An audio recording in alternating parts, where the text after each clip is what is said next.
Hello friends, இன்றைக்கி நம்ம சேனலில் பார்க்குறது ரொம்ப ஈஸியான மெத்தடில் அரைக்கீரை கிடையலுங்க. இது சின்ன குழந்தைகள்லேருந்து 6 மாதத்துலேருந்து ஆரம்பித்து எல்லாருமே சாப்பிடக்கூடியதான ஒரு மெத்தடில் தான் நம்ம இன்றைக்கி போட்டிருக்கோம். இது இருக்கிறதே ரொம்ப சிம்பிளான மெத்தடுங்க. இப்போ இதுக்கு நான் ஒரு கட்டு கீரை எடுத்து வச்சுருக்கேன். அதை நல்லா சுத்தம் பண்ணி தனியாக எடுத்து வச்சுட்டேங்க. இப்போ இதுக்கு பயத்தம்பருப்பு வேக வச்சு வச்சுருக்கேன். இது நம்ம இந்த அளவுக்கு வெந்துச்சுன்னா போதும். ஏன்னா மறுபடியும் நம்ம கீரை போட்டு ஒரு முறை வேக வைக்க போகிறோம். அதனால் நீங்கள் சும்மா ஓரளவுக்கு வெந்தோடனே நீங்கள் ஸ்டாப் பண்ணி அடுப்பை ஆஃப் பண்ணி வச்சுருக்கோங்க. இப்போ இதுக்கு நான் சாம்பார் வெங்காயம், பூண்டு, சாம்பார் வெங்காயம் ஒரு கைப்பிடி அளவுன்னு வச்சுக்கோங்களேன். இது கருவடகமும் ஒரே மிளகாய் இதில் நம்ம தாளிப்புக்காக வச்சுருக்கோம். இப்போ 100 கிராம் பருப்பு நல்லா வெந்துருச்சுங்க. இந்த அளவுக்கு வெந்தால் போதும். இதில் ஒரு 3 டீஸ்பூன் தேங்காய் போட்டுக்கிறோம். இந்த கீரை கொஞ்சம் முணுமுணுப்பு இருக்கும் அப்படின்னு சொல்லுவாங்க. லைட்டாக ஒரு மாதிரி விறுவிறுன்னு இருக்கும். அதனால கண்டிப்பாக நம்ம தேங்காய் போட்டிங்கன்னா அதோட டேஸ்ட் ரொம்ப நல்லாயிருக்கும். சாம்பார் பொடி போட்டால் இப்போ பார்த்திங்கன்னா நம்ம இது ஒரு கட்டு கீரை நல்லா பெரிய கட்டுங்க. அதனால் இதுக்கு ஒரு 1.5 தக்காளி போட்டிருக்கேன். சாம்பார் வெங்காயம் பார்த்திங்கன்னா நல்லா ஒரு கைப்பிடி அளவு போட்டுக்கிறேங்க. பூண்டு பல் பார்த்திங்கன்னா ஒரு 7-8 பூண்டு பல், ஒரு 10 பல் வரைக்குமே நீங்கள் போட்டுக்கலாம். ரொம்ப டேஸ்ட் ரொம்ப நல்லாயிருக்குங்க. அது அப்படியே நம்ம ரைஸில் போட்டே பிசைஞ்சு சாப்பிட்லாம்.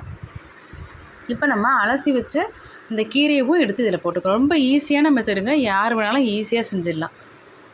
இதுக்கு சைட் டிஷ் பார்த்திங்கன்னா ஒரு வாழைக்காய் வறுவல், இல்லை ஒரு உருளைக்கிழங்கு ஃப்ரை அந்த மாதிரி செஞ்சு வச்சு சாப்பிட்டிங்கன்னா ரொம்ப டேஸ்ட்டாக இருக்கும். அடிகனமான பாத்திரம் நீங்கள் எதுவாக இருந்தாலும் வானலாக இருந்தாலும் சரி, குக்கராக இருந்தாலும் அதை எடுத்து வச்சுக்கோங்க. மூடி போட வேண்டிய அவசியம் இல்லைங்க. தண்ணி ஒரு 100 கிராம் 100 ml தண்ணி ஊற்றுறீங்கன்னா அதுவே போதுமானது. உப்பு நான் இப்போ இதுக்கு இந்த அளவுக்கு 1 டீஸ்பூன் எடுத்துருக்கேன். பாருங்கள், இந்த அளவுக்கு வெந்துருச்சுன்னா போதுங்க. தண்ணியெலாம் நல்லா சுண்டிடுச்சு. இப்போ உங்களுக்கு கரெக்டான பக்குவத்தில் வெந்துருச்சு. நீங்கள் எடுத்து ஒரு சின்ன பீஸ் கீரையை எடுத்து கையினால் நசுக்கி பார்த்திங்கன்னா நல்லா நசுங்கு படணும். அப்படி இருந்துச்சுன்னா போதுங்க. நல்லா ஆற வச்சதுக்கப்புறமா நம்ம மிக்ஸி ஜாரில் போட்டு விப்பரில் போட்டு 2 சுற்று விடுங்க போதும். ரொம்பவும் நம்ம அடிச்சிட்டிங்கன்னா அது ஒரு மாதிரி ரொம்ப குழக்கொன்னு போயிடுங்க. அந்த மாதிரி வேண்டாம். விப்பரில் போட்டு 2 வாட்டி அடிச்சுக்கோங்க. இப்போ இதுக்கு நம்ம ஆறுனதுக்கப்புறம் அரைச்சி நம்ம தனியாக ஒரு பவுலில் எடுத்து வச்சுட்டோங்க. இப்போ இதுக்கு தாளிப்புக்கு வடகம், கருவடகம் போட்டுக்கிறேன், ஜீரகம், அப்புறம் காஞ்ச மிளகாங்க. இது நீங்கள் குழந்தைங்களுக்கு கொடுக்குறதுனா, ரொம்ப சின்ன குழந்தைங்களுக்கு கொடுக்க போகிறீங்கன்னா இந்த தாளிப்புலாம் பண்ணுறதுக்கு முன்னாடியே நீங்கள் அவங்களுக்கு கொஞ்சோண்டு தனியாக எடுத்து வச்சுருங்க.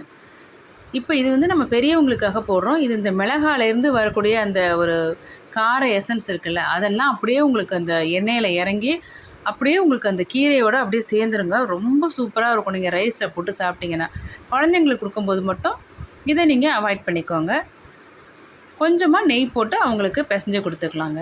ரொம்ப டேஸ்ட்டாக இருக்கும். சும்மா ஒரு அப்பளம் வச்சுட்டு சாப்பிட்டாலே ரொம்ப டேஸ்ட்டாக இருக்குங்க.